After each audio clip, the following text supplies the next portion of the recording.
Hi guys, welcome or welcome back to my channel. In today's video, I want to talk about perfectionism and how it relates to procrastination and how certain thoughts and behaviors can keep you stuck in this perfectionism procrastination loop and some of the strategies that I've been using to try and get out of it.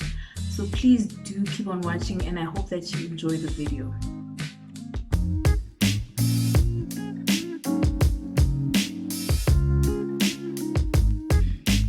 As you guys might have noticed, I have been away for quite some time now, and trust me, I had every intention of coming back sooner, but something always came up until a day of postponing became a week, and a week became a month, and a month became almost a whole year of just procrastinating. And while I was procrastinating, I started developing this immense pressure that when I do eventually come back and make a video, it had to be the best edited video out there. I felt like because I've stayed away for so long, surely I was coming back with something much better than my other previous videos. And unless I meet those standards, then it was pointless for me to make a video. I don't know if I'm making sense. So I set unrealistic standards for myself, and I felt like in the same breath, I can't reach those standards. So I felt like, what is the point of making a video if it's going to be below my own expectations? Yeah. So that is in essence vaguely what a perfectionist is, but the correct description of a perfectionist is a person who believes that everything they do, including who they are, morally or otherwise, should be 100% perfect. Firstly, this is impossible, and secondly, failure to live up to these standards can have a very serious effect on a person's mental health. So, not all types of perfectionism is bad. Like perfectionism can either be adaptive or maladaptive. Adaptive perfectionism is healthy and relates to setting high but realistic standards that don't resort to harsh self-criticism when these standards are not met. Maladaptive perfectionists, on the other hand, are often driven by the fear of failure, and people with this kind of perfectionism are often highly conscious, highly self conscious, and self critical, and are chronic procrastinators. So, on that note, I want to talk about some of the behaviors that perfectionists exhibit, starting with hating learning new skills. So, when we all know that when you're learning a new skill, you won't get things right the first time, or even the first couple of times for that matter. But when you're a perfectionist, you already have an unrealistically high standard for yourself. So there's no room for error in that kind of mindset. So the idea that you might not be good at something that you learn is enough to keep you from even attempting to do that thing. Or in some cases, the moment you realize that you're not good at it, you want to quit. And that's what happened to me. So when I'm making my videos and then I edit them, the more I have to watch and edit, the more I start nitpicking at the smallest things. I'll start critiquing my mannerisms. I'll start critiquing my tone. I'll pick out the fact that I'm not as comfortable in front of the camera. So because of but because I'm the one who has to edit and see that the video is as seamless as possible and trying to make the best video that I can, the more I have to watch myself, the more I start critiquing myself, and the more I realize that I'm not perfect at it, and so the more I hate doing it. Next, I want to talk about the worst case scenario mindset that perfectionists have. So I often joke with my friends that I would rather die than have to answer a question in class and be wrong. I know it's very dramatic and over the top, but in my perfectionist mind, I don't feel like I can cope with anything but being right in every situation in all times. So for me, if I were to be wrong in a certain situation, I feel like that is going to stick with me for the rest of my life. And that's what my lecturers and my colleagues are going to remember me by. And that's quite literally impossible because most of the time, everyone else around me is worried about their own mistakes.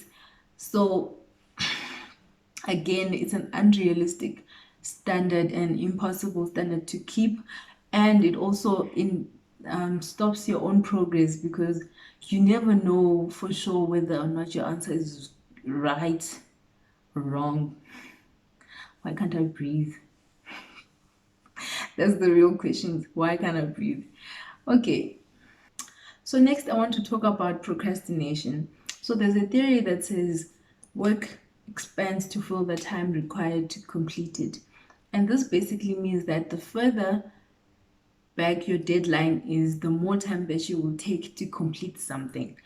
And as a perfectionist, this period between starting your task and completing it is motivated by the fear of failure. So, because you're afraid that at the end, or when you do get the feedback at the end of your task, you're afraid that it won't meet the standards that you have for yourself, or the standard that you think everyone else has for yourself. So you delay reaching that point as for as long as you possibly can, and sometimes not even completing it because then you don't have the full picture of whether or not what you were doing was good enough and to the right standard. So you find comfort in not knowing the true outcomes or the true value of the work that you're doing. And that's how you stay procrastinating.